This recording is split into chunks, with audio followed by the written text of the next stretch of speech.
We'll get going. My name is Hal Roth, and I direct the Contemplative Studies Initiative and Concentration at Brown. We are the country's first undergraduate major in Contemplative Studies, and we're relatively new. We started about 5 years ago. We've become a model for similar programs across the continent. We approach the study and teaching of contemplative experiences from scientific, humanistic, and artistic epistemologies and perspectives. And what this means is that we study the full range of both intentional and non-intentional contemplative practices from traditional third person and second person perspectives and innovative critical first person perspectives that include the newest scientific research, as well as developing a deep understanding of the cultural, historical contexts in which these practices emerged. In addition to this, we've developed methods to teach contemplative practices in a classroom setting. And this leads to what we would like to call contemplative intelligence, the practical knowledge of how to do contemplative practices, along with the understanding of the various cultural, scientific, and ethical and political contexts through which these practices can be understood. We feel very strongly that contemplative experiences are an important subset of the full range of human cognitive experience. Because of their wide applicability for human health and flourishing, they deserve to be studied and taught in a distinct multidisciplinary field, and that is why we have created contemplative studies. The basic framework today, before I introduce our speaker, will be roughly 50-minute lecture by our guest speaker today, and then we'll have about 30 to 40 minutes for question and answer. I'm going to ask people to put their questions into the chat as they arise, and I will be culling questions, and then when the question period begins, we'll start. And rather than let's try this. I'll call on people to ask their question rather than have me read them, because you'll get very tired, just like my students often do, especially around lunchtime, after lunch. Get tired of hearing my voice and start to drone off and fall asleep. So that's the basic framework for today. So we have a very active speaker series, which will begin again next semester. Hopefully more in person, eventually back again in person. So today's speaker, Dr. Eric Garland, has the Distinguished Endowed Chair in Research and is a professor and associate dean for research in University of Utah College of Social Work and director of their Center for Mindfulness. He is the developer of a really interesting and innovative mindfulness-based therapy founded on insights derived from a number of different scientific research traditions. He calls it mindfulness-oriented recovery enhancement, and I think he'll be talking about that today. He's been a PI or co-PI on 175 different published articles and received $50 million in grants, which is significant. He's going to be talking today on using mindfulness-based interventions in a treatment for opioid misuse and addiction. I was first called to his research by my friend and colleague and his colleague, Dr. Yoshi Nakamura, who I believe is also here today. Yoshi and I were part of a Mind and Life seminar, 4-day seminar in Kyoto on the grounds of the Myoshinji Monastery on contemplative practices and contemplative contexts. One of the things that most attracted me about Dr. Garland's research is his concept of a non-dual awareness and looking for ways to identify what that is, to measure it, and to incorporate that into his clinical practice. And so we're very, very pleased. We've been trying to connect with Eric Garland for well over a year, and we're very pleased. We're sorry it can't be in person, but we're very pleased that you're able to join us today. So please join me in welcoming Dr. Eric Garland. Thanks so much, Al. And thanks to you and the Brown program for bringing me out, or bringing me out into the virtual space. And hopefully next time in person. But it's a real pleasure to have this opportunity to talk with you about my work. So let me share my screen.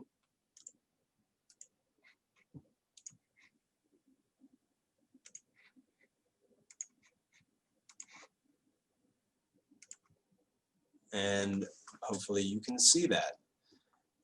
So today I have a pretty lofty goal, and I figure a lofty goal is appropriate for a lofty scholarly initiative such as what you're pursuing at Brown.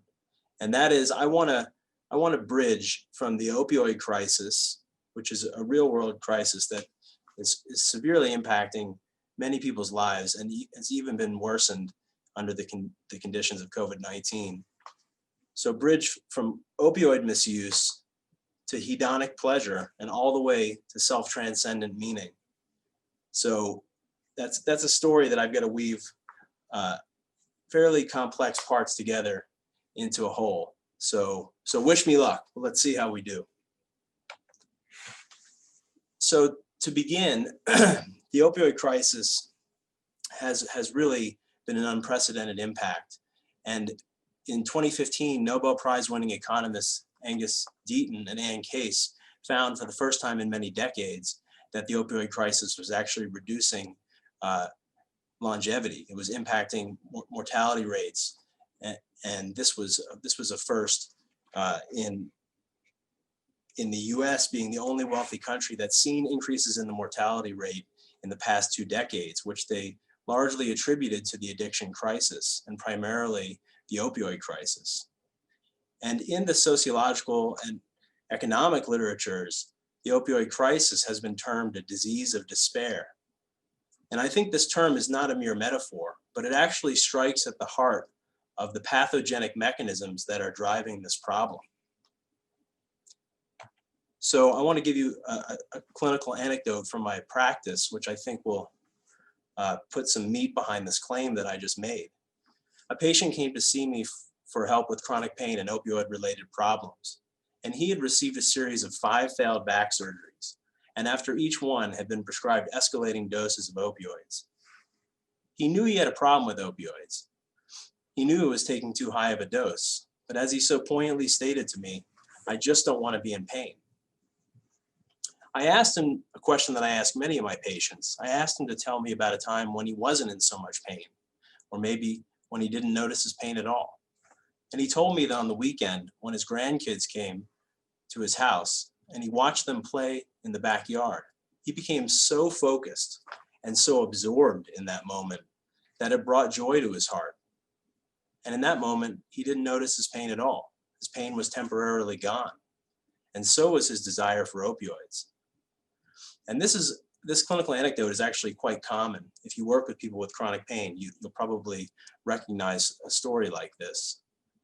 But I think it actually hints at a potential therapeutic mechanism that has yet to be effectively leveraged by psychosocial interventions to address the pain opioid crisis. So to understand this claim, we need to understand the role that hedonic dysregulation plays in pain and opioid misuse.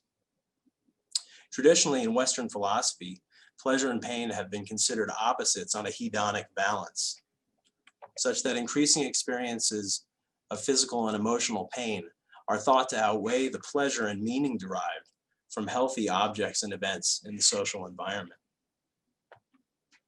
Modern neurobiology suggests that pleasure and pain are not mere opposites, but are rather instantiated through a common emotional currency in the brain, mediated by the mesocorticolimbic dopamine circuit and the endogenous opioid system. And these same brain systems become hijacked by addictive drugs like opioids through an allostatic process.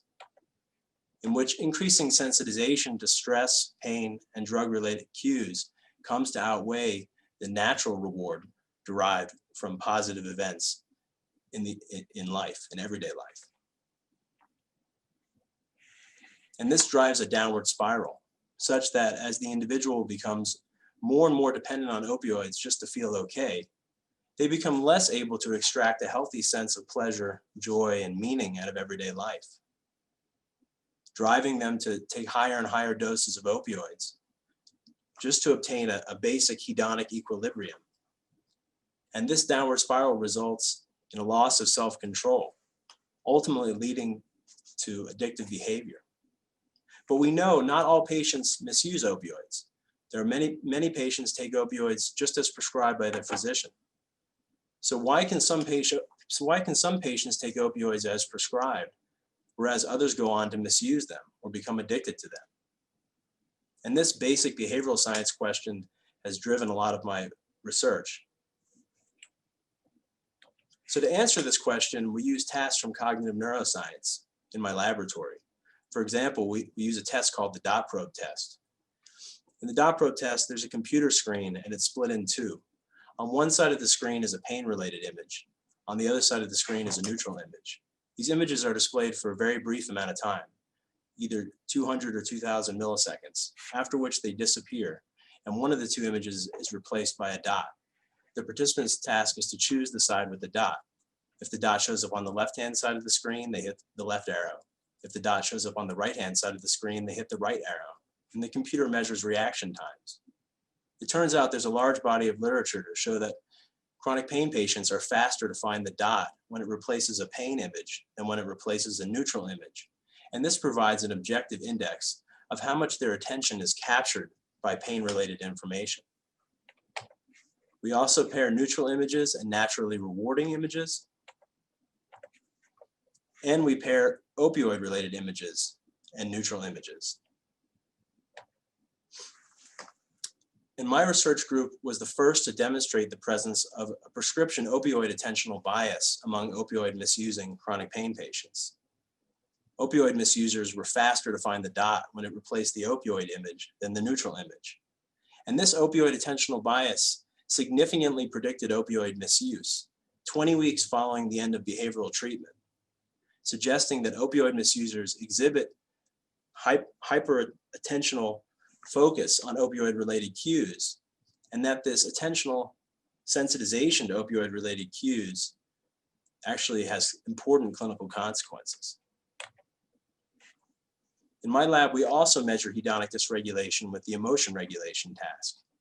In this task, participants are presented with emotional images. In response to the negative emotional images, participants are asked to pay attention to the image or to reappraise the image by reframing the content of the meaning of the image so as to reduce its negative emotional impact. So for example, in this image of a mother and child screaming in fear, to reappraise the image, one might think, the mother and child faced the tragedy, but in facing the tragedy, it brought them closer together as a family.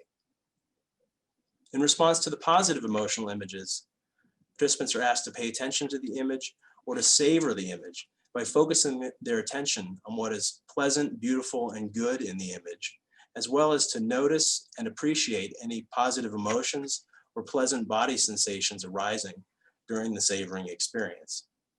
And during this task, we measure an array of psychophysiological responses, including heart rate variability, which is the beat-to-beat variation in heart rate driven by the parasympathetic nervous system and governed by a higher order network of brain structures involved in regulating attention and regulating emotion. A few years ago, my colleagues and I found that relative to chronic pain patients who take opioids as prescribed, here represented in these blue bars, opioid misusing chronic pain patients, represented by the red bars, show significant blunting of heart rate variability during reappraisal, viewing positive images, and savoring positive images, indicating that these patients show a selective deficit in the ability to shift their emotions in a positive direction. And we find converging evidence for this in EEG data collected during a similar emotion regulation task.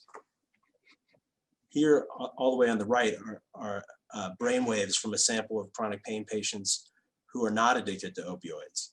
You can see here that they can increase their brain response from viewing neutral images to viewing positive images, and from viewing positive images to savoring positive images. Just to in this left panel here, you can see brain waves from a sample of opioid-treated chronic pain patients who do meet criteria for opioid use disorder. Here you see total blunting of brain response during positive emotion regulation. And this blunted brain response during positive emotion regulation is associated with heightened opioid craving, suggesting that the inability to regulate positive emotions may be linked with an increased desire to take opioids. And we find converging evidence for this in fMRI data, showing blunting of brain activation in the dorsolateral prefrontal cortex, the ventrolateral prefrontal cortex, and the putamen during positive emotion regulation. So taking all of this neurophysiological data together, it appears that opioid misusers have a blunted capacity to increase healthy positive emotions. And so if this is one of the core deficits that distinguishes opioid misusers from people who can take opioids as prescribed, then we need an intervention that can remediate this hedonic deficit. And to that end, I developed mindfulness-oriented recovery enhancement, or MORE. MORE is an integrative therapy that unites complementary aspects of mindfulness training, third wave cognitive behavioral therapy, and principles from positive psychology into a treatment that can simultaneously address addiction, stress, and chronic pain. MORE is a sequence treatment. It begins with a foundation of mindfulness training, which by virtue of its effects on strengthening attentional control and metacognitive awareness, is thought to synergize more elaborate therapeutic techniques like reappraisal or savoring. These treatment components are intended to modulate a series of therapeutic mechanisms that are in turn intended to produce clinically significant change in a range of treatment targets relevant to chronic pain and opioid misuse. And I would add here that MORE has actually been tested for addiction to an array of substances. But with today's talk, I really want to focus on the data pertaining to MORE as a treatment for opioid misuse among people with chronic pain.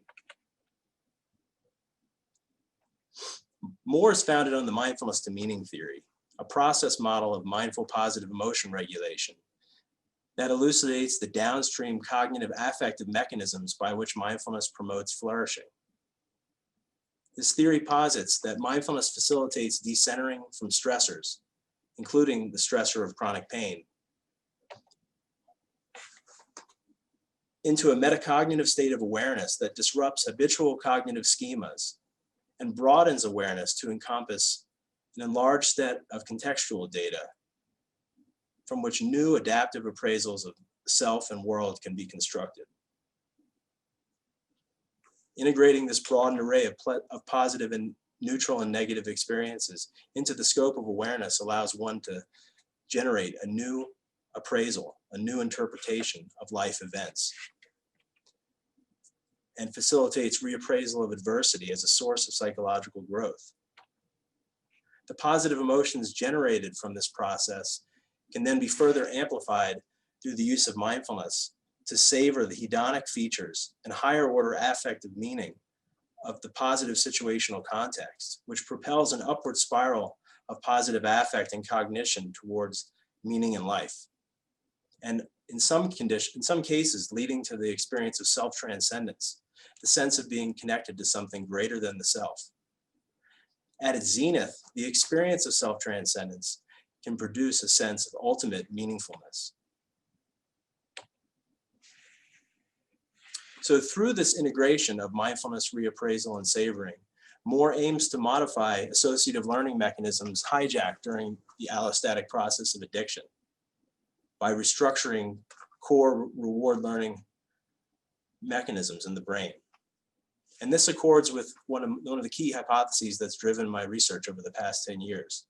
That is the restructuring reward hypothesis, which states that shifting valuation from drug-related rewards back to valuation of natural rewards will reduce craving and addictive behavior. And this restructuring reward learning process may be an essential process in the treatment of addiction. In effect, the person in recovery must relearn what is and what is not important in life, what is meaningful, and to reclaim that sense of meaning from the clutches of addiction. So to accomplish this restructuring of reward process, there are many techniques in mindfulness-oriented recovery enhancement, but I want to focus in on one particular technique, which I think will be of interest to you. And that is the technique of mindful savoring.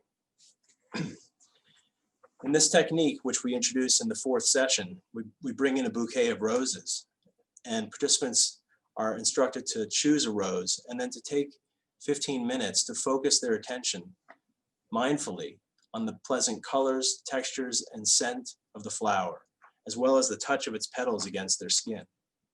During this process, participants are guided to cultivate a metacognitive, reflective attitude and to become aware of any positive emotions or pleasant body sensations arising during the savoring experience, as well as to notice and appreciate and absorb any higher order affective meaning arising during the savoring experience. And in some cases, this experience can actually lead to a sense of intimacy or closeness or interconnectedness with the flower itself, becoming a potential portal for the experience of self-transcendence, the sense of being connected with something greater than the self.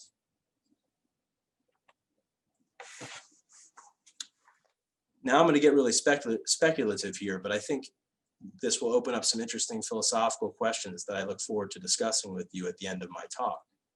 Because when I really think about what we're doing when we're savoring, what we're really savoring is the sense of contact between the subject and the object.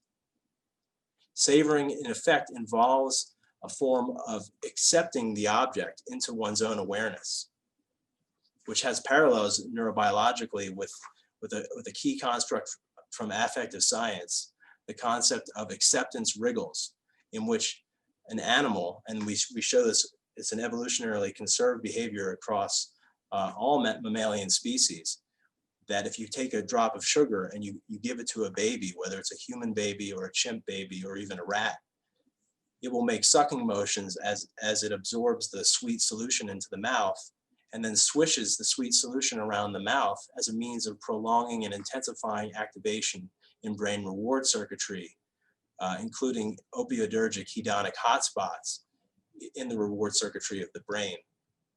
And this form of acceptance wriggle, accepting the positive experience and swishing it around in one's mouth intensifies the pleasure that can be derived from that experience. But in savoring, not just savoring delicious food, but savoring natural beauty, the beauty of a sunset, the sense of connection with a loved one, the sense of contentment and peace that comes from a quiet walk in the woods. That sense of making contact with one's environment and actually fully taking it into oneself may be a form of oneness between the self and the world, thereby eliciting the experience of self-transcendence. And as self-transcendence deepens, absorption into the object may produce bliss. But ultimately, attention may disengage from the object and turn back upon itself to savor the blissful field of consciousness beyond the object, inclusive of and transcending the subject-object dichotomy. So this notion that mindfulness and savoring can be a path to transcendence has actually been articulated in traditional contemplative literature. So for example, take this notion from Kashmir Shaivism, the non-dual tantric tradition. Change is occasioned in the power of the senses in contact with the aesthetic object, represent a shift of awareness from the surface of consciousness of mundane experience to deeper levels. Here, the fragmentation of the surface is resolved in the fullness of the vibration of eye consciousness in the center of the circle of sensory energies. The senses initially resonate, as it were, in consonance with the aesthetic object, penetrating and mingling with it so completely that the boundary between sensation and appreciative awareness dissolves away, leaving a state of unity which pervades the senses and the aesthetic object. This leads to a heightened state of introversion, in which the aesthetic object is experienced with such intimacy and sense of direct contact that it's no longer felt to be external. It is submerged in the field of awareness, filling it so completely with aesthetic delight it arouses, rasa, that the subject loses all sense of individuality. Consciousness, now freed from the restrictions of the narrow confines of individual subjectivity, spontaneously expands to finally delight in the untrammeled outpouring of its own pulsation as the pure appreciative subjectivity. This submerging or absorption of the object into the field of awareness is seen as a pathway to non-duality, as exemplified by Se Maharaja over 1,000 years ago in Kashmir. Goddess awareness is the cause of the completion of everything, meaning its reabsorption. That is, she brings about the fusion of everything in complete non-duality, causing one to relish all things in a seamless unity. Thus, the upward spiral of mindfulness to meaning may lead to absorption and oneness and experiences of affective bliss, which ultimately can culminate in the experience of non-dual awareness, or the experiential collapse between the subject and the object into this seamless unity, if only for a moment.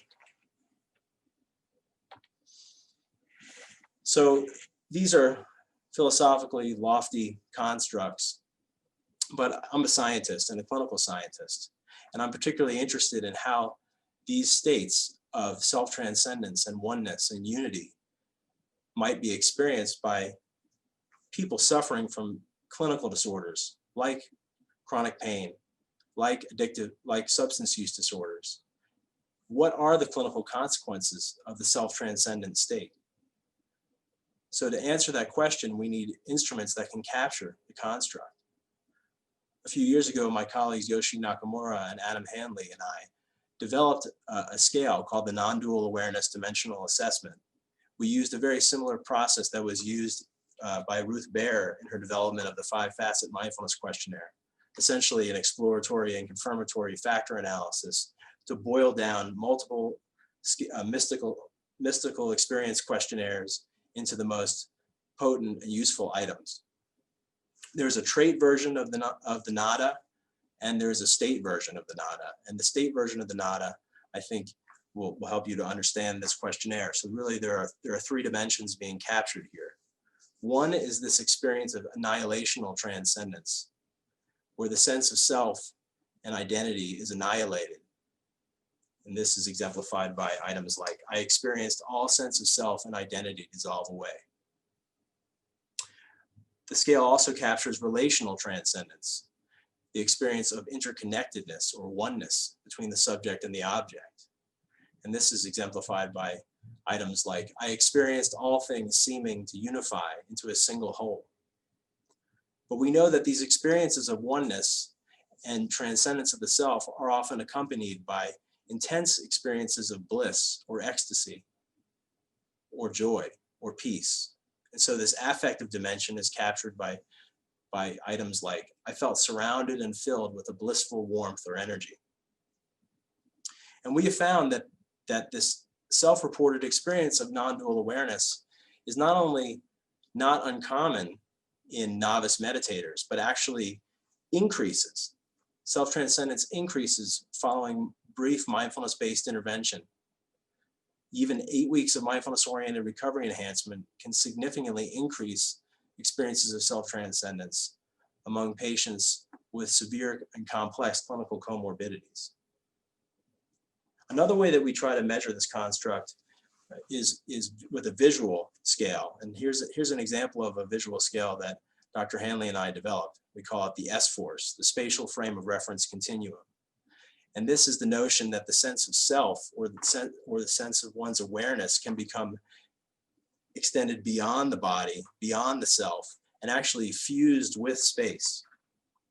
And this is depicted in some of these traditional artistic renderings of mandalas and halos. So participants are asked to express using this Likert-like scale how far they sense their sense of self extending beyond the body in a metaphorical sense, all the way to the outer ring, which is permeable, denoting the sense of self extends indefinitely or infinitely.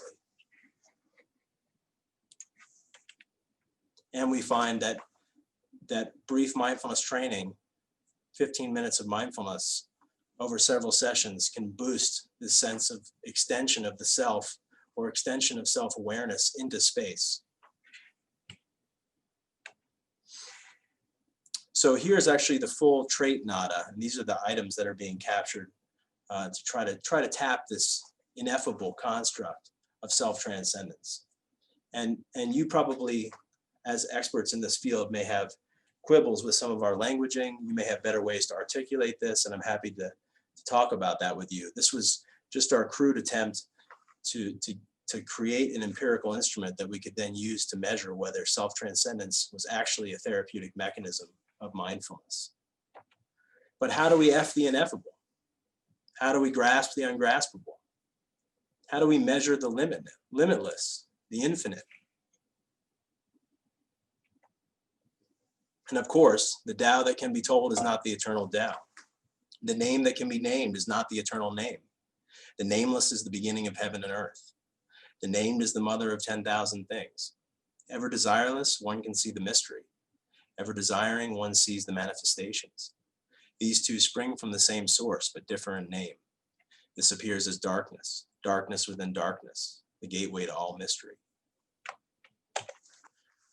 So now I want to just shift gears really briefly and tell you about a second therapeutic mechanism and more of interest, and that is how we teach patients to deal with pain and craving by shifting from affective to sensory processing.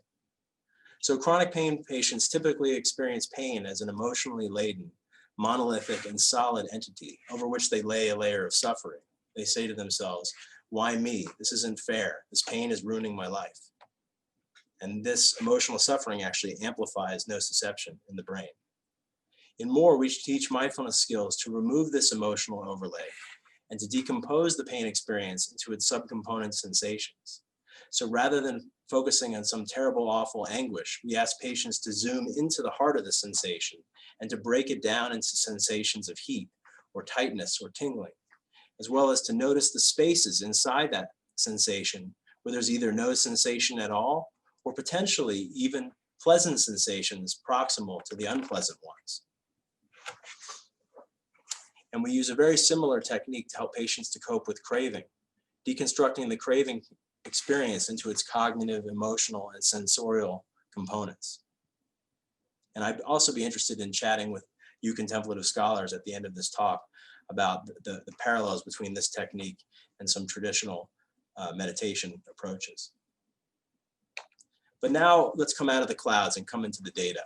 So the first set of data I want to present to you was from the first stage 2 randomized controlled trial of MORE as a treatment for opioid misuse. This was a study funded by the National Institute on Drug Abuse.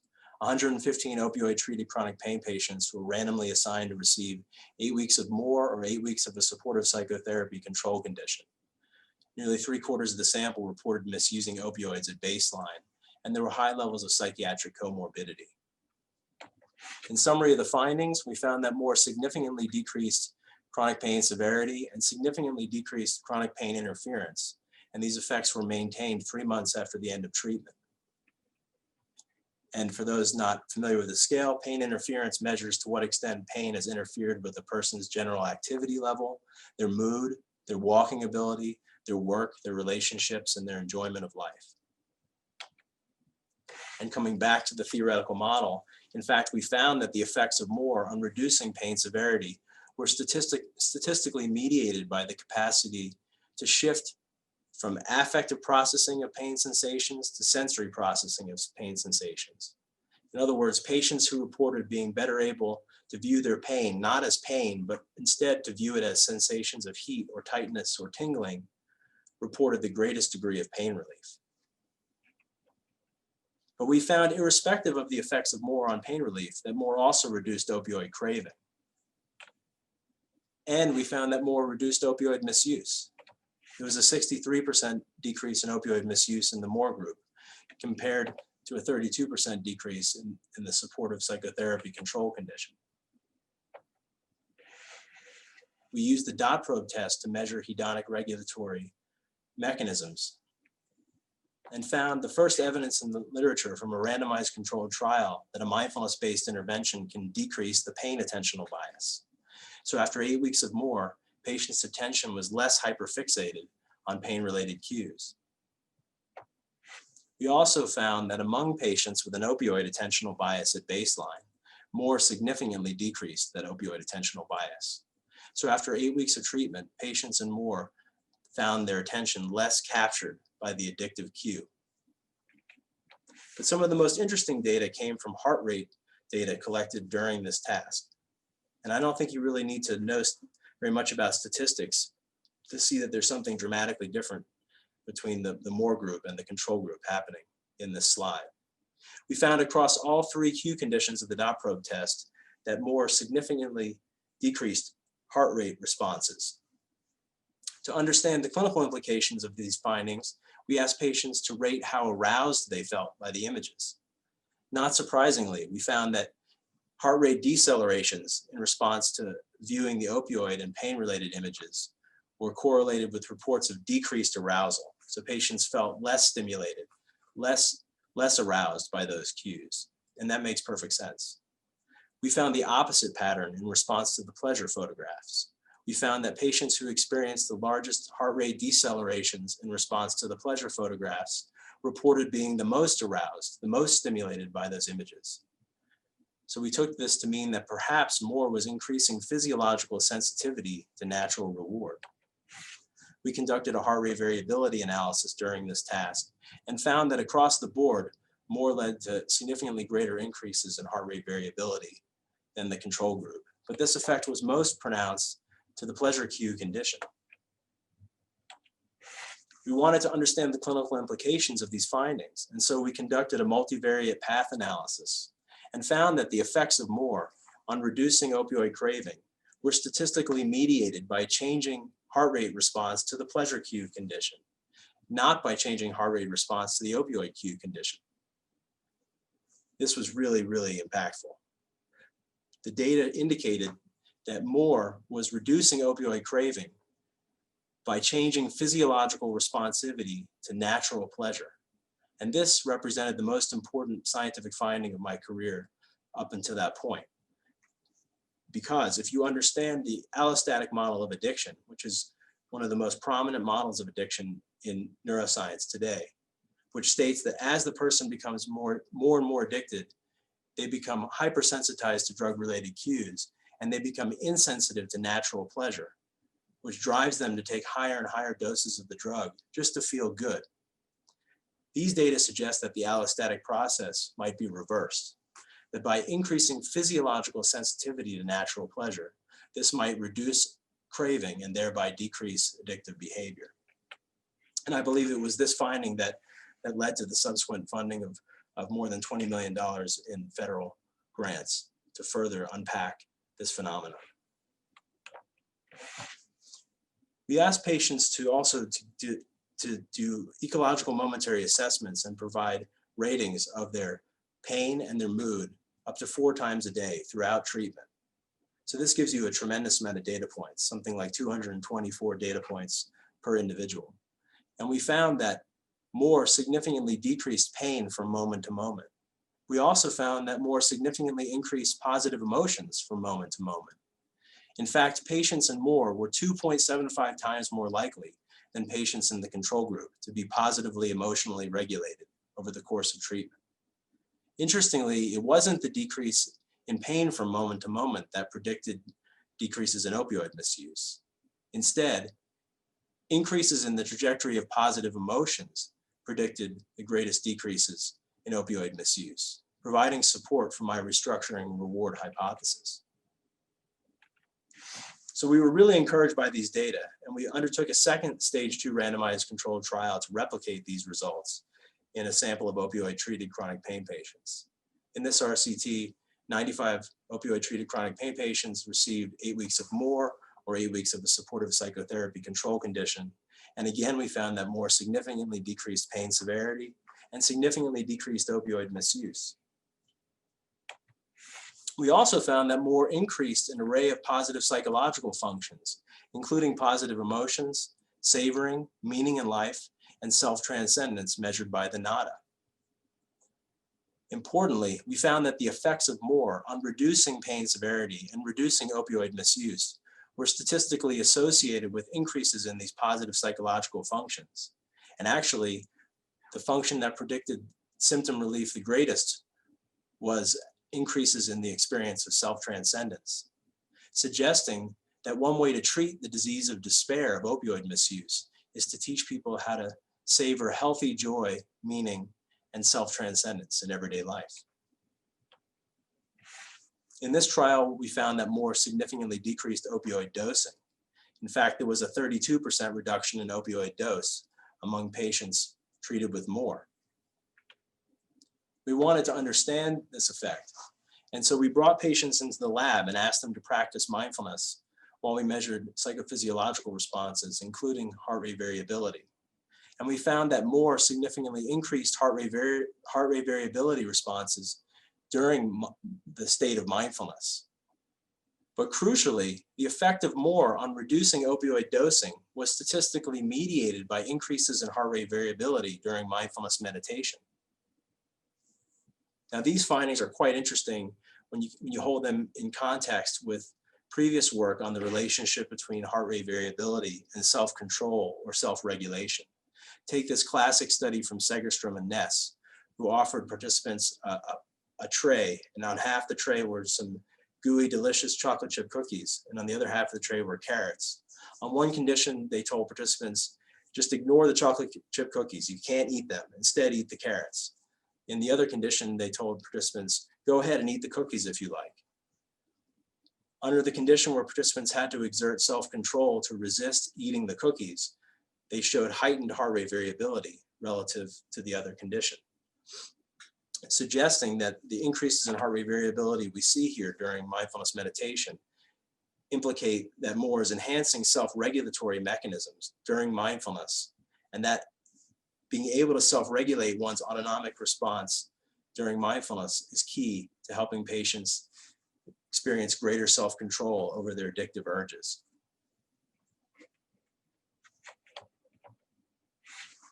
We also studied more as an adjunct to patients in methadone maintenance therapy for opioid use disorder, and in a stage 1 RCT found that more significantly decreased days of heroin use and days of drug use relative to methadone maintenance treatment as usual.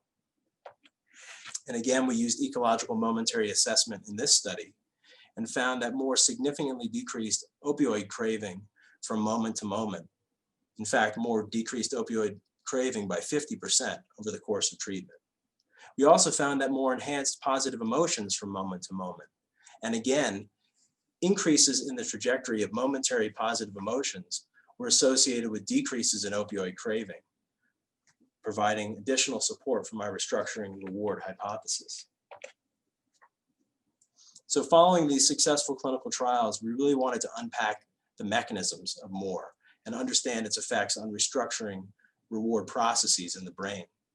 And so here I'm presenting to you data that was published last year in the journal Science Advances, which provide the first evidence from a randomized controlled trial that a mindfulness-based intervention can reduce drug cue reactivity in the brain, as measured by event-related potentials of the EEG.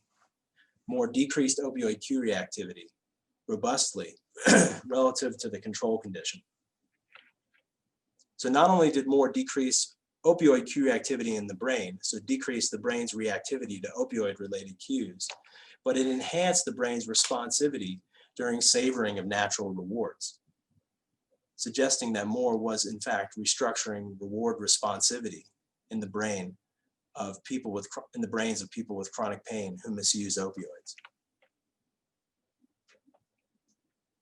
And so this brings me to today, where I have the honor of presenting to you findings from the trial that has really been my life's work for the past 5 years. So these are results from my NIDA-funded R01 trial of more as a treatment for opioid misuse among people with chronic pain. We conducted this study in with patients in a primary care setting. So we actually provided more to patients in the doctor's offices where they were receiving opioids for their chronic pain. So in this study, 250 opioid misusing chronic pain patients were randomly assigned to receive 8 weeks of more or 8 weeks of a supportive psychotherapy control condition. Patients reported moderate levels of chronic pain, so about a 5 on a scale of 0 to 10, and had been in pain for almost 15 years on average. Participants were taking high opioid doses, so at baseline about 101 morphine milligram equivalents a day. And 3/4 of the sample reported having 2 or more chronic pain conditions, with low back pain, osteoarthritis, and fibromyalgia being the most common pain conditions. Not surprisingly, there were high levels of psychiatric comorbidity in this sample, high rates of major depressive disorder, opioid use disorder, substance use disorder, generalized anxiety disorder, and PTSD.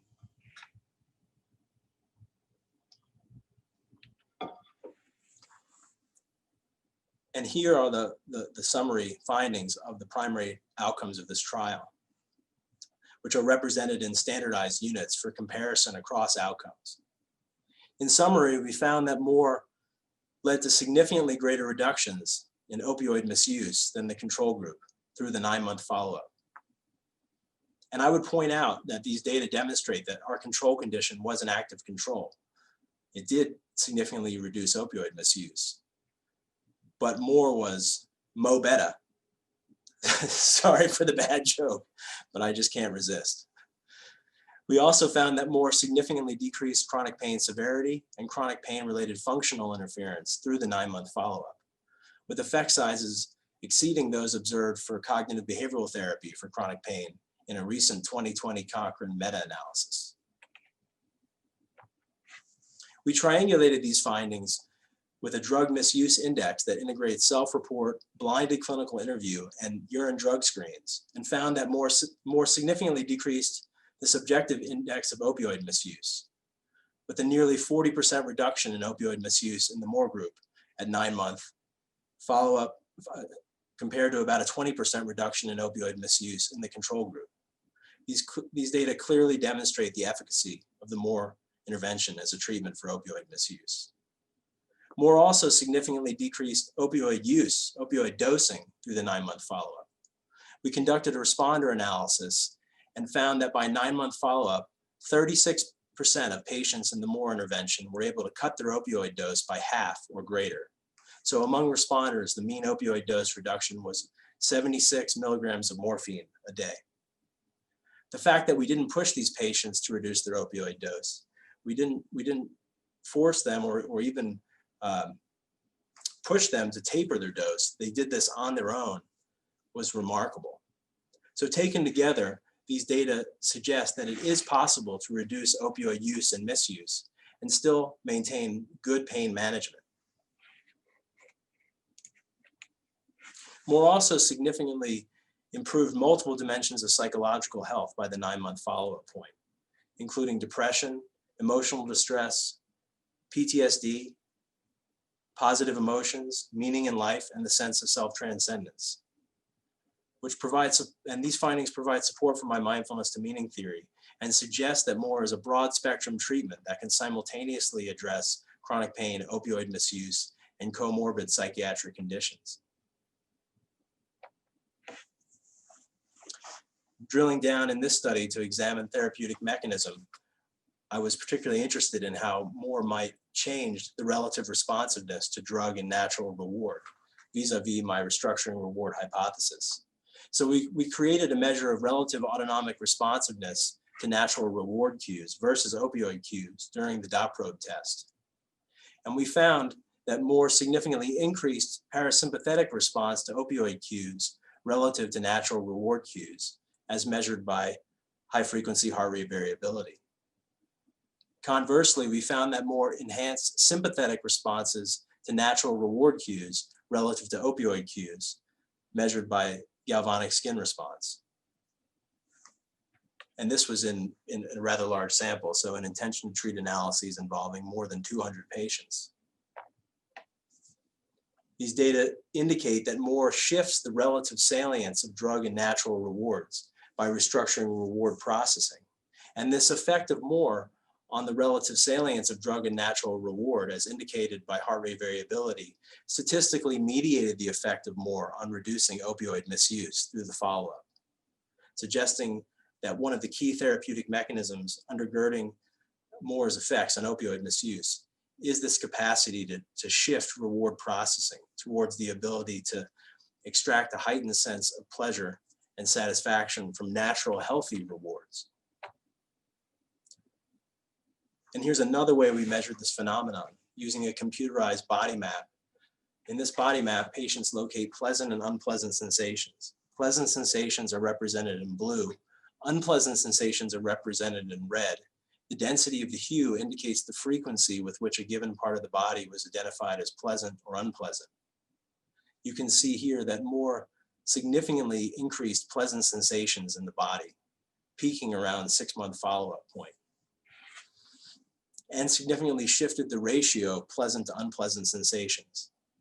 At the beginning of treatment, patients reported experiencing about 1 pleasant sensation for every 4 unpleasant sensations. And that's really sad. I mean, it just speaks to how much these people were suffering before treatment. By the 6-month follow-up point, participants who were treated with more reported experiencing 2 pleasant sensations for every 1 unpleasant sensation, indicating that more radically and durably alters embodied self-representation, potentially by helping patients to induce internally generated reward responses.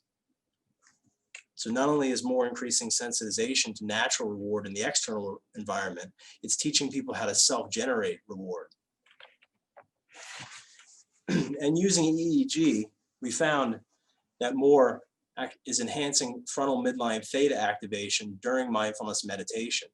And this enhanced frontal midline theta oscillatory activity mediates the effect of more on reducing opioid dose.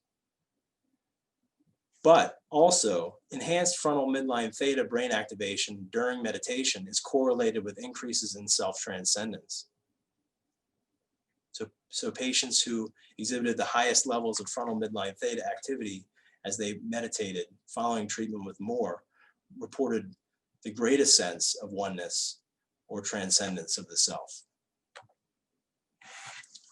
And another way that we've measured this phenomenon is using a measure developed by Michel Dambrun, the perceived body boundary scale, depicted here at the bottom of this left panel. Participants are asked to rate how distinct is the envelope of one's body? How distinct do you feel your own body boundary? We found that more significantly decreased the distinctness of the body boundary. It increased the permeability of the body boundary. And increases in frontal midline theta not only correlated with increases in self-transcendence as measured by the NADA, but they also correlated with changes in the body boundary. And finally, we find that increases in frontal midline theta are correlated with decreases in opioid misuse through the follow-up, as well as correlated with experiences of bliss that attend to the self-transcendent experience.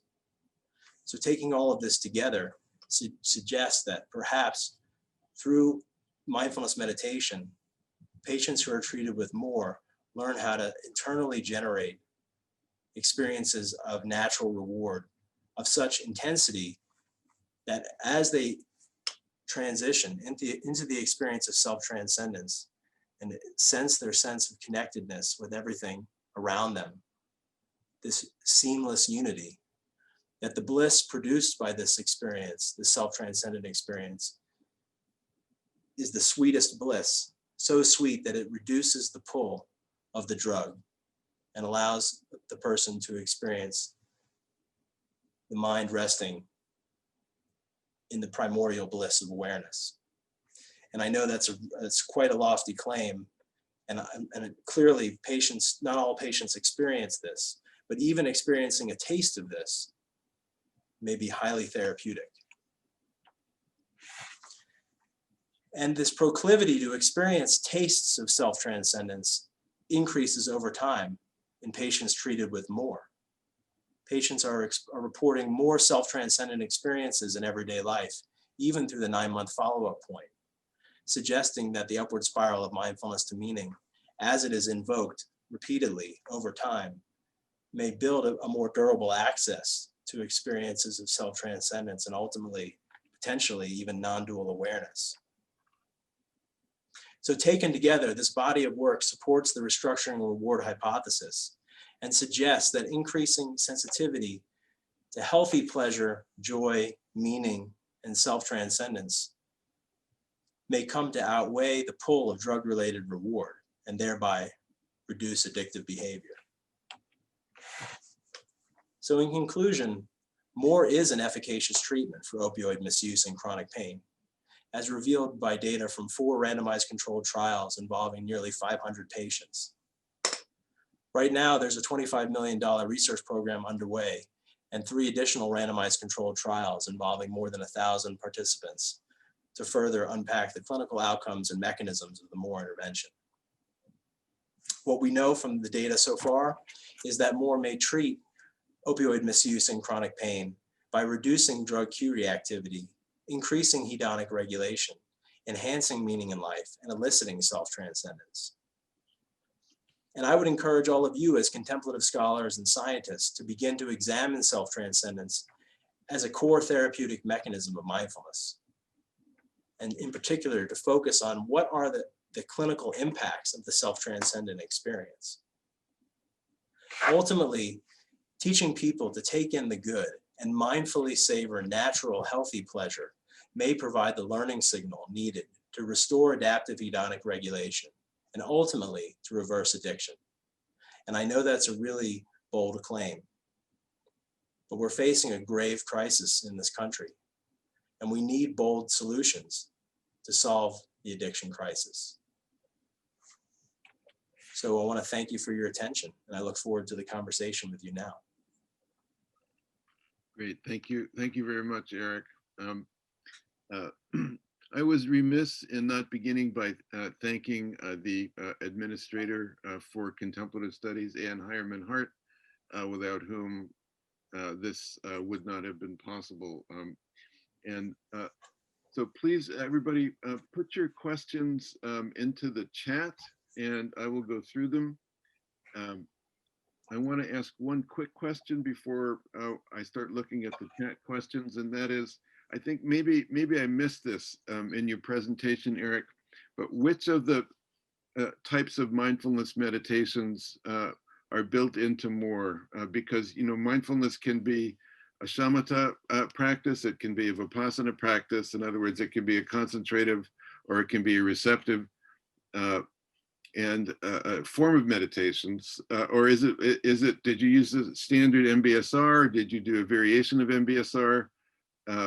What's the foundational mindfulness practice in MORE? Great question, Hal.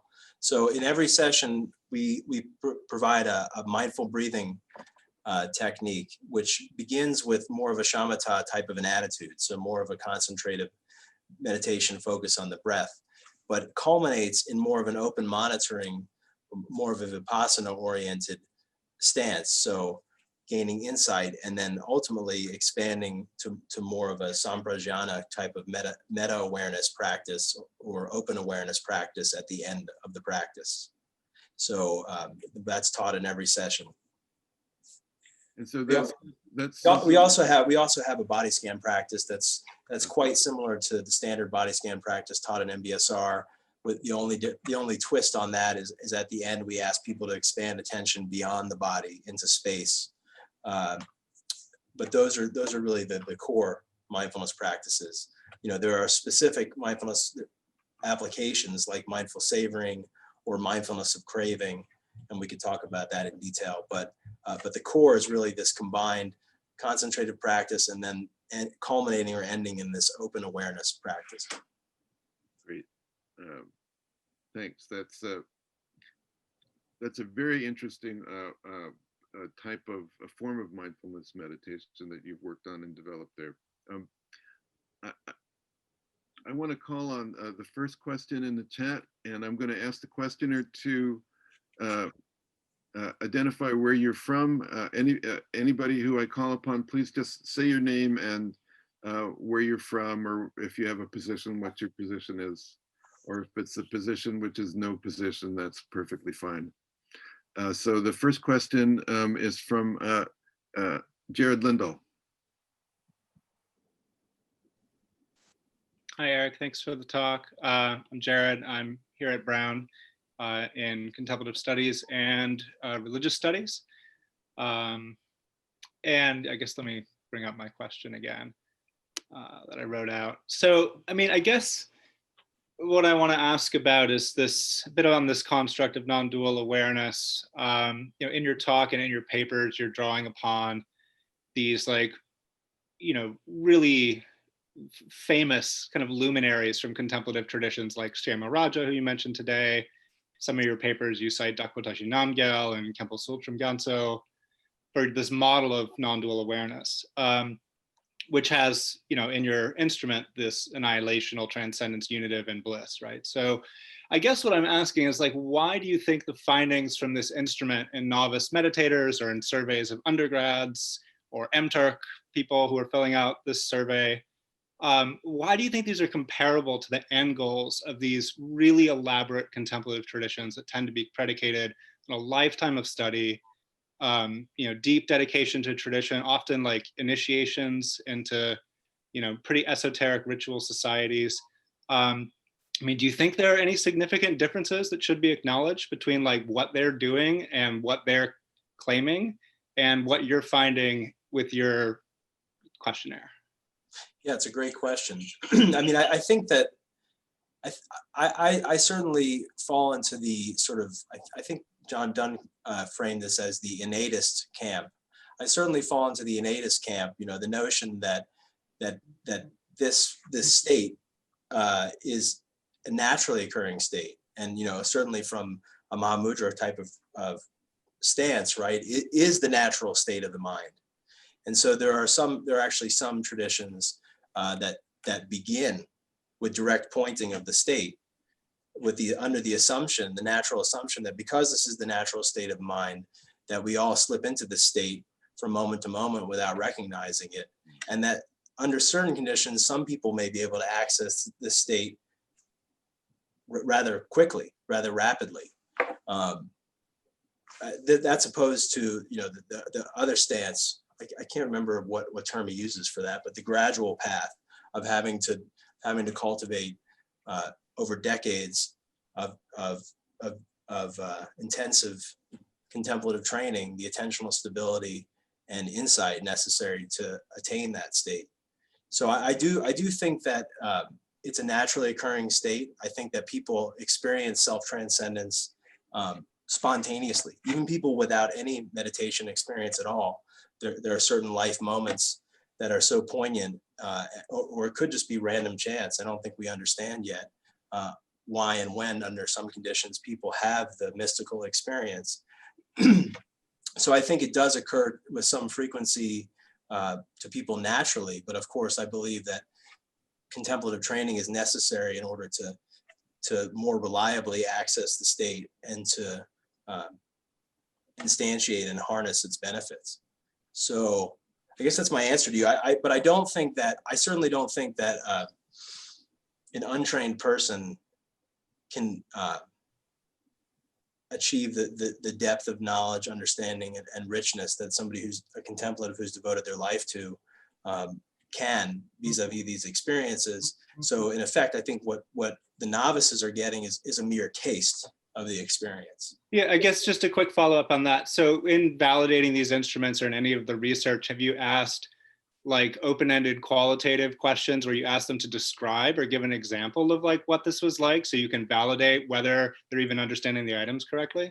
No. So in the Nada paper, the original scale validation, that was a purely quantitative psychometric exercise. What I can say to you is I spend a lot of my day job doing fidelity monitoring for these clinical trials. And so I'm listening to hours and hours of therapy sessions of trained therapists delivering more, and then phenomenologically inquiring into patients' experiences in the moment, and in particular, digging around for reports of self-transcendent experiences. And so we have quite a bit of material there of people describing tastes of self-transcendence. But we haven't done a formal qualitative analysis with that. No. Thanks, Eric. I want to move on to a question from Eric Laux.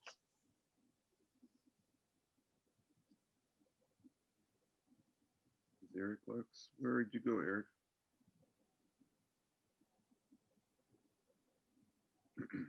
Okay, I'm gonna move on to a question from Ellen Flynn. Yeah, hi, Professor Garland. That was a really wonderful talk. I'm very much appreciating it. So I might have missed this, but can you say a little bit more about how you've integrated more into a medical setting? We're trying to do something here with chronic pelvic pain and actually integrating it into our GYN and pelvic floor physical therapy visits. So we're doing a very brief mindfulness. So I'm wondering if you can say a little bit more about more. Well, I can say more about integration into medical practice, and we're also interested in brief mindfulness, which is really, I think, a great model, very feasibly, it's very feasible to implement into the medical system. We've been studying brief mindfulness for patients going through orthopedic surgery as a preoperative program to help them to cope with postoperative pain and opioid use, and there seems to be a lot of utility there. In terms of the integration of the Fulmore program, so actually this is happening now in a large healthcare organization in the Midwest called Essentia Health, and we're going to be using a sort of a physician group visit model in primary care. So the primary care provider is going to be doing group therapy and billing it. I think their plan is to use physician group visit billing codes, but of course, any psychotherapist could bill this as group psychotherapy. And in fact, we've got some other studies going on where that's how this is getting covered by insurance. So I don't know what else you want to know. How long are, when you offer more, what comes to my mind immediately is something like an 8-week MBSR model where you're doing 2-hour, 2.5-hour sessions versus, something much more, shorter time frame, shorter practices. I'm not clear on Yeah, that. I'm sorry, I didn't really give too many details clinically about more. So the more format that we've studied the most is an 8-week treatment. So it's a group therapy model. It's very similar to MBSR in that sense. Okay. So it's 8 2-hour sessions.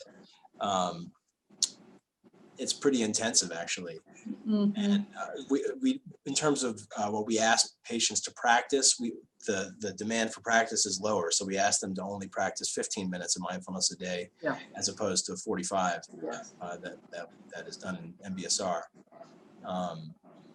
And the sessions begin with mindfulness meditation.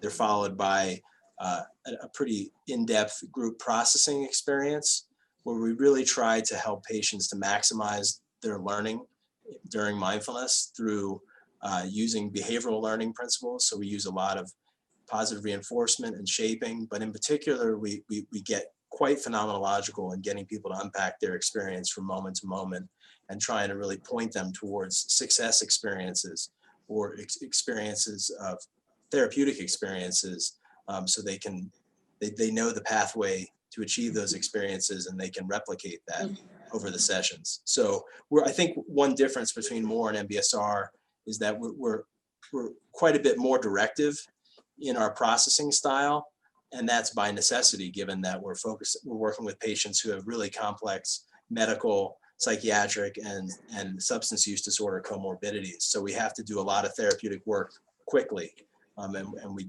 do. It almost sounds like MBCT, but with you know, in that way, less like MBSR, more like MBCT, and I'll shut up. So actually, let's follow up with Willoughby's question, because it also pursues that same vein that Ellen was on. So Will, could you ask the question? Hi, Eric. Great talk. Super interesting. Yeah, my question was more about, more versus MBSR, MBCT. Those are the two modalities that I do research in, and the mechanisms. There are a lot of different mechanisms, but the ones that you're choosing could be almost said to be completely opposite, in that we instruct people to turn towards the difficult, and really like a lot of the emphasis of practice is around working with difficult things. If there's not a lot of we kind of discourage people from chasing pleasant things. And I mean, I totally, specializing in depression, I totally see the utility for teaching people to increase their hedonic capacity for sure.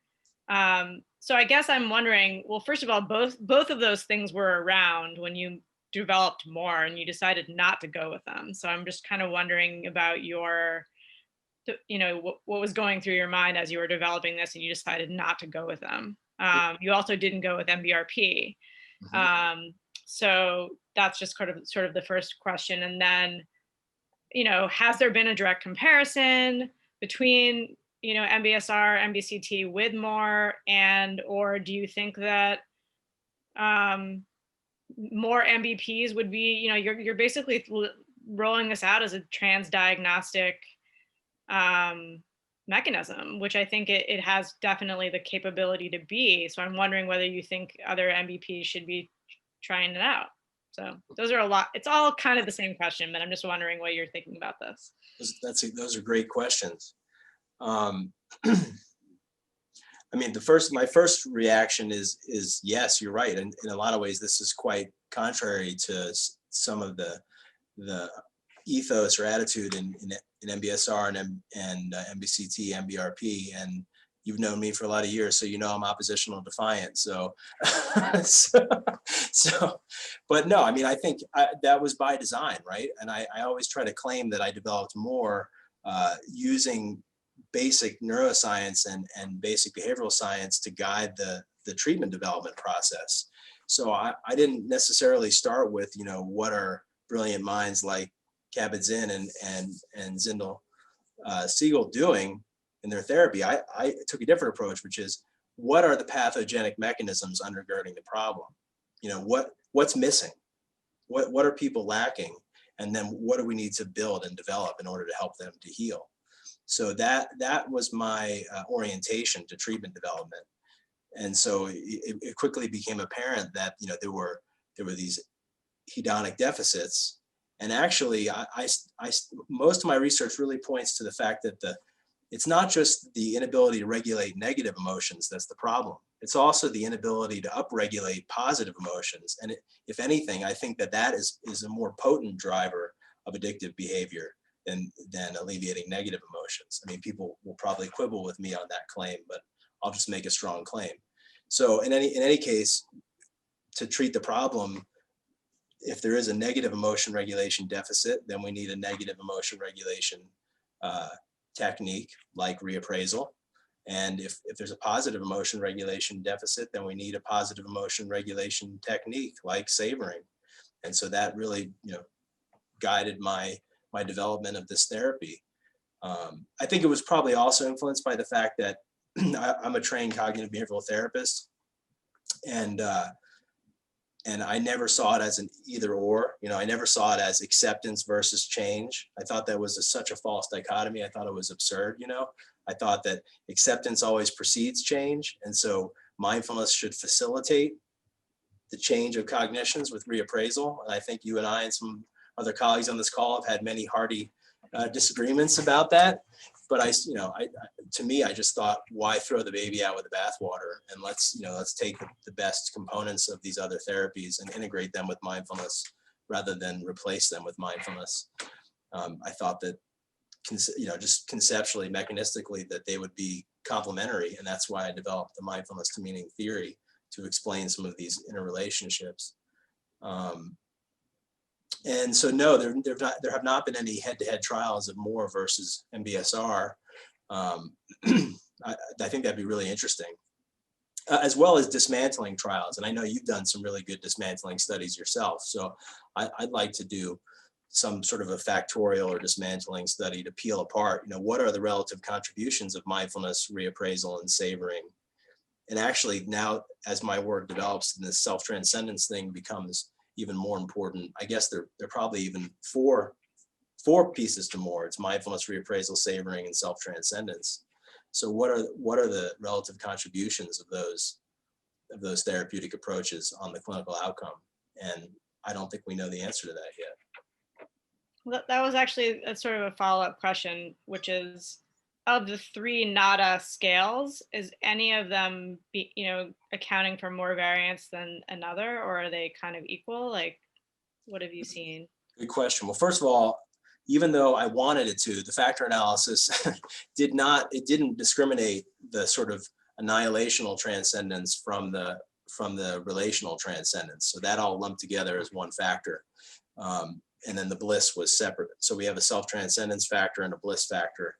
By and large, for many outcomes, it's the self-transcendence factor that seems to be most important, particularly for pain relief. But we really haven't tried to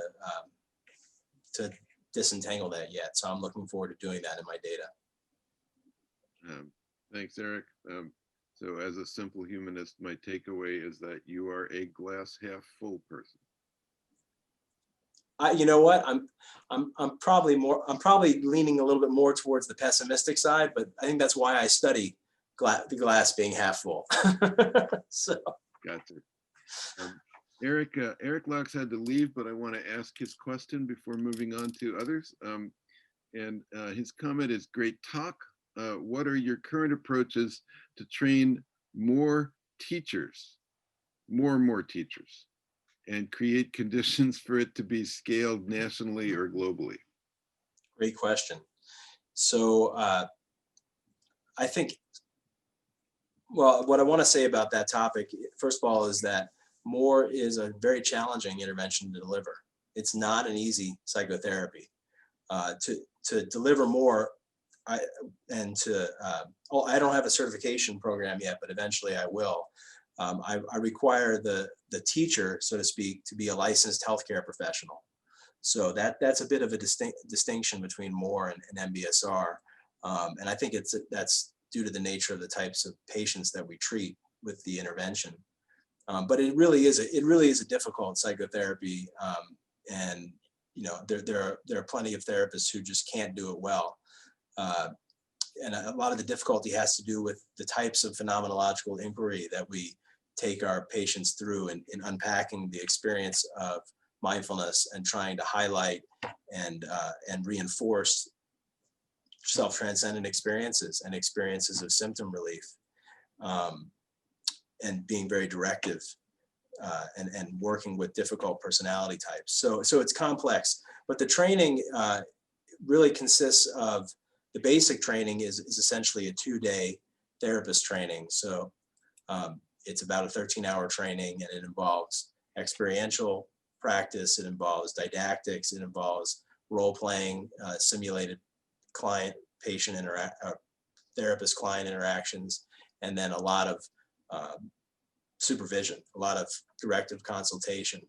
And so we've done that in person for many years, but more recently, we've been doing that online through Zoom, which actually creates a nice opportunity using the chat function in Zoom to provide real-time clinical supervision and training. So, when the therapist screws up, I can say, do this, say this, try this, and really get in there and try to actively coach the clinician to effectively deliver the techniques. So that's the basic training. And at present, there's no certification process, but ultimately certification is going to require an advanced training that will be similar. So another 2-day workshop. But then what's critical, and this is something that we do in all of our research trials, is to ensure that the clinician can deliver the treatment with fidelity. And so we've developed and validated a fidelity monitoring instrument that basically assesses how well can the therapist implement these techniques. Can they do it with quality? Can they do it competently? Can they adhere to the treatment manual as described?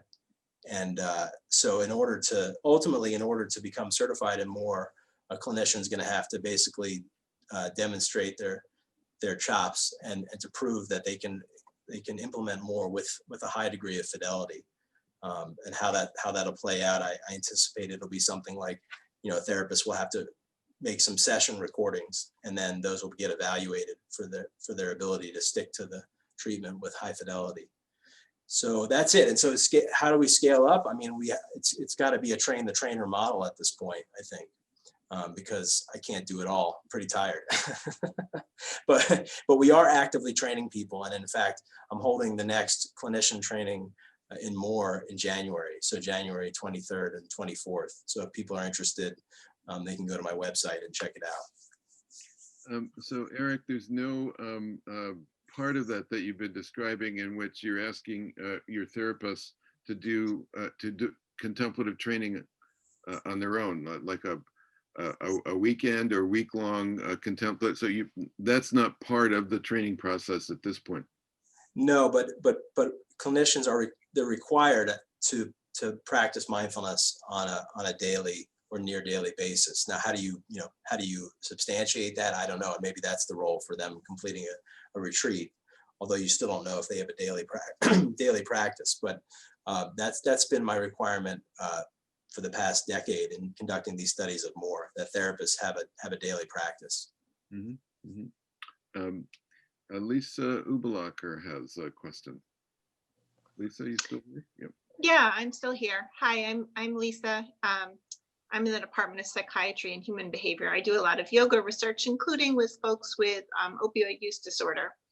So my question, actually, there's 2 questions in there, but they're really about participant engagement. So one is whether you have data on the relationship between how much people practice outside of class and outcomes. And 2, which I thought of after I wrote that one, is stepping back. How many people do you lose before class even starts, right? Because this is a heavy lift. Looks like it can be really useful for folks who accept the heavy lift. So who do you lose ahead of time? How many people do you lose ahead of time before the trial even starts? What do we do about those people? Great question. How do we help them? First question, yes, there's a significant association between practice minutes and clinical outcomes. And we examined that in a pretty gross way in previous studies, so just sort of total practice minutes. But with my latest R01 trial that we finished, we asked about specific practices and the number of minutes spent in each practice. And so we're going to be able to look at what are the differential effects of different practice types. We also, I didn't mention this, but we collected a ton of EMA data in the last trial. So we're having people report on a daily basis how much practice they're doing and what their symptoms are each day. And so we're going to be able to examine those relationships. But bottom line is, what we know to date is that engagement in practice is correlated with improved outcomes. So the second question about how many people do we lose before the trial begins? We lose a fair amount of people before the trial begins.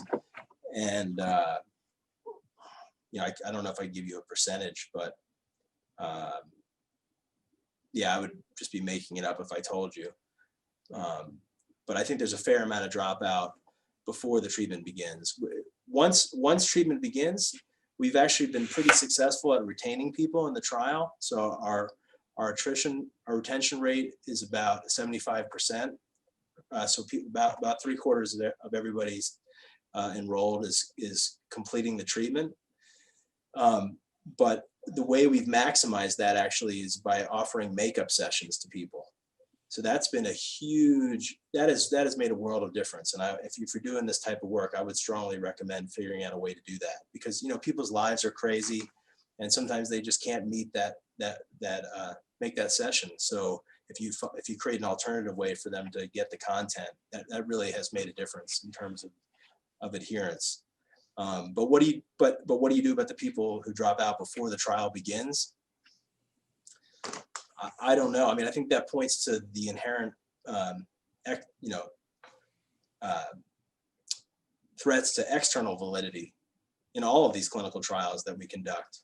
You know, the challenge is generalizability, and how do we increase accessibility of these interventions? So, and of course, we're always getting biased samples, right? Because these are people who are choosing to enroll in a research trial. And in many trials, including my own, you know, we're paying people to participate in research. So the people who end up in the studies is probably different than, you know, what the average person is like, who's not interested in research and maybe not even motivated to get treatment.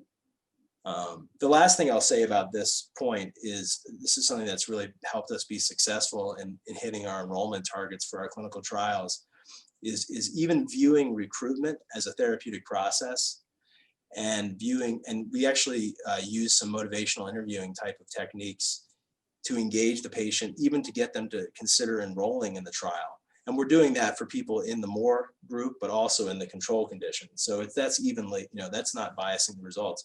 But I think that's one way to help people get more people involved, is to work with them motivationally, to get them to a place where they're ready to change. But I think it's a big challenge. And, you know, I think there's a lot of interest in the field in doing briefer and briefer interventions to make them more accessible, which I think is great. And I'm interested in that myself. On the other hand, I get a little skeptical when I think about people who are suffering from a decade plus of chronic pain and opioid dependence. And, you know, is a brief intervention really gonna transform somebody who's been deeply entrenched in a negative downward spiral for that long? I don't know. But those are some thoughts in response to your question. Thanks, Eric. Would you mind extending for maybe another 13, 14 minutes until quarter to the hour? Is that okay? Because we have a number of really, really interesting questions. Do you have another, let's say, 15 minutes? Yeah, let me just look. I think I do. Yeah, I'm good. Great. So there are a couple more questions. I think more following up on what you just said. Could Hannah Ray ask? Hannah, could you ask your question? Yeah, hi, I'm Hannah. I'm a senior undergrad and I'm currently writing my honors thesis on mindfulness-based interventions for opioid addiction recovery. And I was just wondering, I know you touched briefly on this, but for MORE to have successful outcomes, do the patients need to continue their daily practices like indefinitely, or kind of does the end of that set program show lasting effects even if they stop the daily practices? That's a really great question. The short answer is we don't know. I mean, that's the honest answer, because we have not asked people to record practice beyond a month after the end of the treatment. And we made that decision just out of feasibility. We wanted to reduce the burden on the patients. And I really kick myself in the butt every day thinking, why didn't I ask people to continue to record their practice? So we don't know how much they've continued to practice skills beyond that 1 month period. And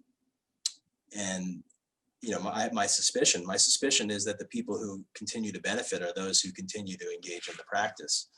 But in all honesty, we don't have the data to confirm that hypothesis. But we do know that the more people practice during the intervention and also in the 1 month follow-up period, the greater symptom relief they achieve.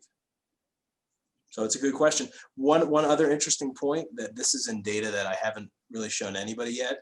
We've also taken weekly measures. So at every session, we're getting people to rate, for example, their opioid craving and their pain, and across the 8 sessions. What's really interesting is that there's really an immediate impact. So on the whole, there's a significant reduction in symptoms in that very first session in response to that very first 10, 15-minute mindfulness meditation exercise.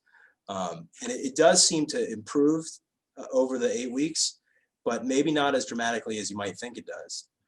And it seems to me that there are people who, there's a good subset of people who just kind of get it quickly. And then there are other people who are more, they're slower to warm, so to speak. And they, over the sessions, have to learn ways to access these techniques to help themselves. So I don't know if that answers your question, but I think it's complex. I think brief interventions and the immediate impact of these interventions may be enough for some people, but I would say the bulk of people need to continue on and practice to gain benefit. But we really don't know empirically whether that's the case. Thanks, Great, Eric. thank you. Judd Brewery has a very interesting question. Judd? Yeah, Eric, I was curious about, you talked about these self-generated pleasant sensations. Can you explain more how you see self-generated things leading to self-transcendence? Great question. I think the self-generated pleasant sensations, really the affective bliss or joy that can be produced by meditation can be a portal, so to speak, to the self-transcendent experience, because if the individual can turn their attention onto the pleasant sensation that's being generated and become fully absorbed in that pleasant sensation, then it can suspend cognitive processing. This is all, by the way, this is all speculative, so I'm just going to wrap with you for a minute. But I think that the absorption of attention into the bliss produced by meditation can suspend self-schemas and world schemas, leading to really a shift in self-referential processing.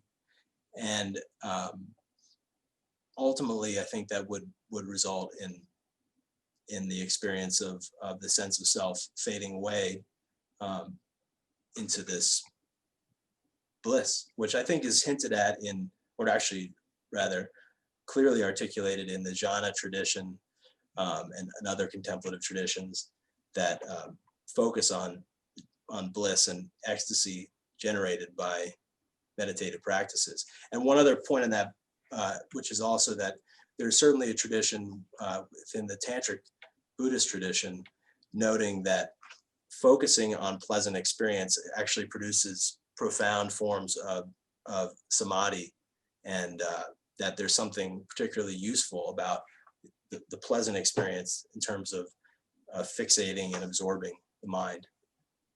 So just to follow up on that, because my very limited understanding of jhana is that that's actually something as compared to a self-transcendent thing, and that people can actually get attached to that. So there's actually in the contemplative traditions, there actually is warning about that reification. So I'm not sure how that piece, especially if one becomes absorbed there, how that leads to this, if I'm understanding what you're saying. Can you explain that more?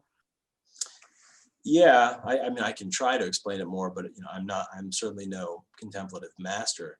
But I think that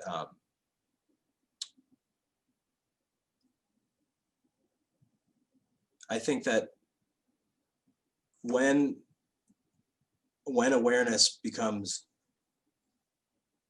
absorbed in itself, so rather than being bifurcated into subject and object, but rather when awareness turns back upon itself, so awareness is essentially savoring itself. In that self-reflexivity of awareness, there is no distinction between subject and object.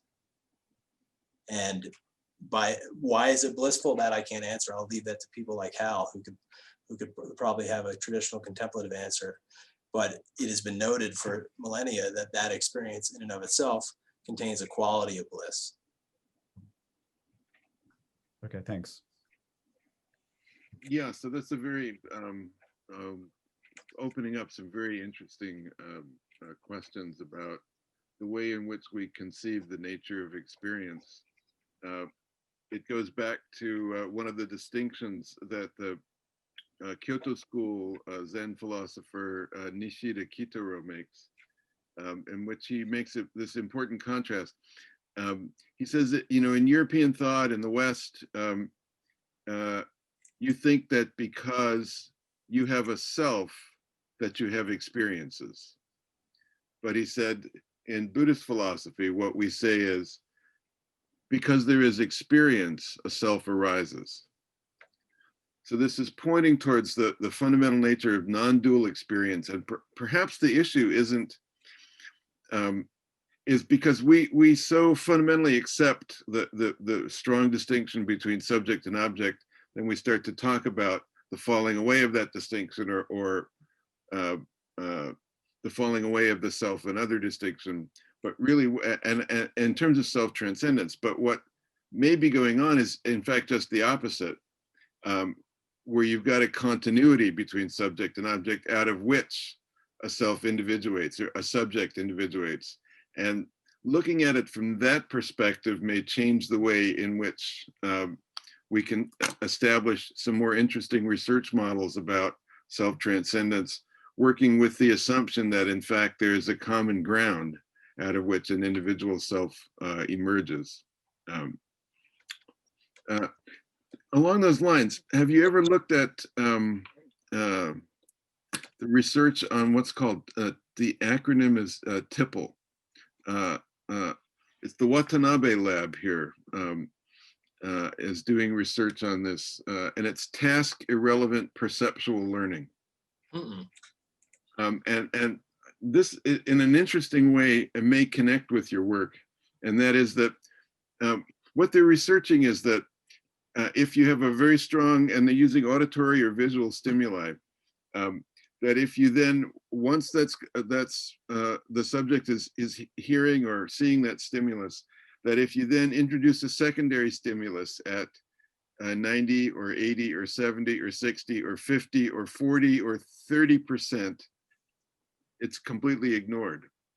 But at the level of, I think it's 22 or 23%, there is an accurate perception of that secondary stimulus. So if the secondary stimulus were perceiving some sort of common ground of self-transcendence, that's present but not normally accessed, that this task irrelevant perceptual learning research could explain ways in which your subjects are tapping into the awareness of the kind of non-dual awareness that you're measuring. That's a really interesting point, the relative comparison, and we know that attention basically works through the mechanism of relative comparison, foregrounding and backgrounding. I got to read about that because I don't know anything about that literature. It's Takeo Watanabe's lab here at Brown in CogSci. Last question to Nick Canby. Nick, where are you now? I'm in Providence, so I'm actually working with Willoughby and Jared. Oh, welcome back. Good to see you, Hal. Thank you. So I'm a PhD student at Clark University, and thank you very much, Dr. Garland. That was a really interesting talk. I'm actually doing my dissertation on self-transcendence, so really interested in what you had to say. Just curious a little bit about how you were conceptualizing the measurement of self-transcendence in terms of what I looked at in the NADA scale is that a lot of the questions are like, kind of, have you ever had this experience? And I'm wondering if it's possible to know whether they had the various items at the same time point, because it seems like some of these items could be things that happened momentarily, maybe weren't from a strong experience. And if you take them all together, they could be measuring one experience that was very strong, but they also could be measuring separate experiences at different times that might not be associated with other ones on the scale, like positive emotion, or also the dissolution of self could be unrelated to the loss of self-other boundary. So just wondering about kind of how you're conceptualizing that. I think empirically that the dissolution of self items are intercorrelated with the items of interconnectedness and also bliss. So they all hang together into a scale. There's good there are good factor loadings between those subscales within the nada. And but to clarify, so there's a trait version which asks, have you ever? And then there's a state version, which is right now or in the past few minutes. You could change the scaling, and we've tried different scalings, but right now or in the past few minutes, did you experience X? And so we've used this scale both as a trait measure. So is your general trait proclivity to experience self-transcendent experiences altered by mindfulness-based interventions from pre to post treatment and beyond into follow-up? But then also, what are the acute effects of a 15-minute mindfulness practice on these self-transcendent experiences? And then how do those relate to symptom relief or neurophysiology, what have you? So we can look at, and that's very brief. That's just 3 items, and we made that by design because ideally people would actually give this measure at multiple time points throughout, for example, an extended sitting session, so we could see how these qualia of the altered states of consciousness produced by mindfulness and meditation evolve over the course of a session. Yeah, I mean, I think that's my answer to your question. In terms of the trait measures, that different experiences could be happening at different times, and we don't know how they interrelate with one another. I think that's true. I mean, again, we would be the first people to admit that this instrument is not perfect and is actually pretty crude. But we wanted to develop something that we could use to begin to quantify this phenomenon, because our assumption was that people, even novices, do experience tastes of self-transcendent experiences in standard mindfulness-based interventions. And those tastes of self-transcendent experience actually have clinical importance, clinical value. And we have a lot of data to support that. Great. Well, we've extended Dr. Garland quite beyond the limit that we originally set. I want to thank you, Eric, for really interesting talk. I think your research is very important and has a lot to offer, and will continue to do so. I want to thank you all for joining us, and wish you a very happy and healthy set of holidays coming up. Please be well, stay safe, and meditate daily.